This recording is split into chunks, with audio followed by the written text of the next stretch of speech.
4 years. They're actually re-looking at the entire case again. A prepper. He is not a terrorist, goes out and seeks harm. Schaefer is way too grand in his head to ever go out and seek harm on anybody.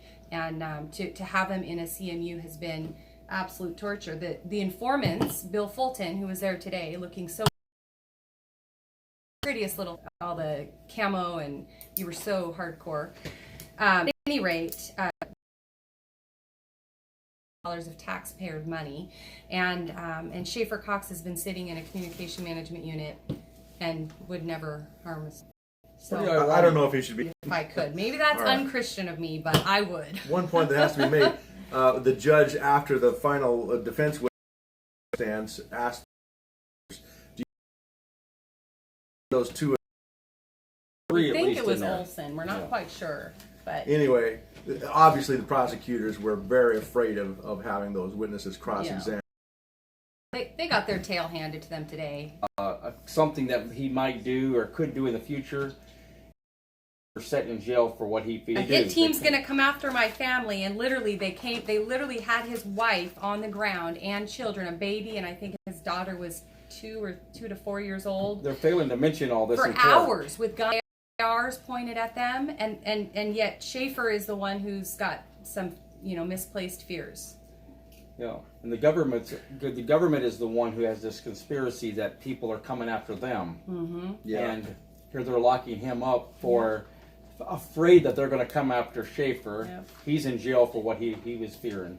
Yeah. At the end of the day, his free speech is what got him put where he is. He said some things he shouldn't have. He got a little cocky, but nothing that you belong in jail over. He there from Alaska. I think that's the only Alaska people. There was other Alaska. Yeah, there's some. Okay. There were other on Alaska. There's people from all over Washington, and they opened up the balcony, and I think that it kind of helps sometimes when there's a good audience there listening. I think they're very nice. Overflow. They let us keep our cell phones. Yep. Sleeping arrangements were not very good for me, but it was okay. Now, by the way, importantly, tomorrow morning, the very first thing that he has decided to put Schaefer Cox in. What happened, there was an argument at the end of the day where the lawyers were arguing with each other about the guideline range. There's really an adjustment for the leadership question, whether or not Schaefer Cox was a leader and gets a 2-point upward enhancement or adjustment. And then the question is whether there's a serious enhancement for a victim being a federal officer. Now here, keep in mind, the lawyers pointed this out. He's been convicted, and it's been upheld by the Ninth Circuit, of conspiring to murder federal officials. All right, but in the sentencing guideline range, which is a separate manual from the U.S. Code, they give you an enhancement if your victim is a federal official. Okay, so that's a huge enhancement. I think it's a 6-point enhancement or something like that. And so it's double punishment when you think about it. You've already been convicted of conspiring to murder federal officials, and then for sentencing purposes, they try to add an enhancement for your victims being federal officials. So that is a real big point of contention among the lawyers.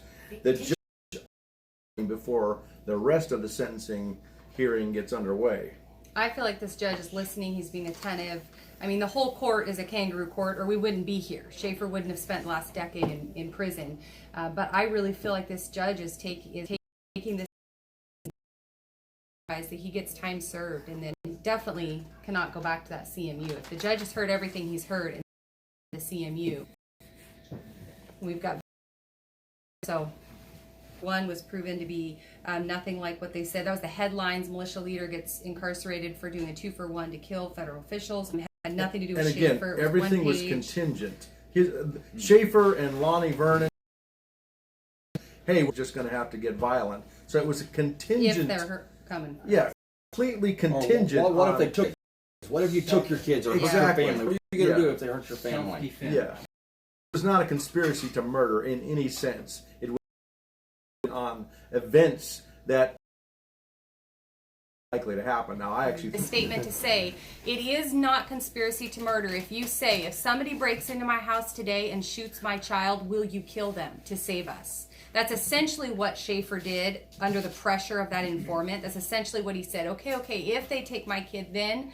And the defense attorney laid out and said, that is not that I don't know which court it is that's upheld that. But that is not conspiracy to murder. If you say, so they mentioned the First Circuit somebody case. comes in and rapes my child or something. So that's a good thing to keep in mind with this case. 9:30 tomorrow. Back at the 9:30. courthouse. Yep, we'll be there. Thank you guys, and thank everyone who's following this, and thank everyone who showed up today. See you tomorrow.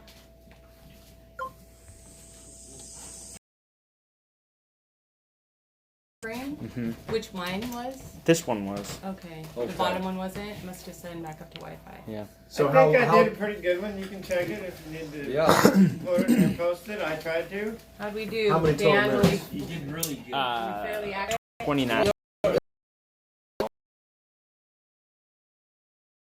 Save my... Self-defense thing. Oh,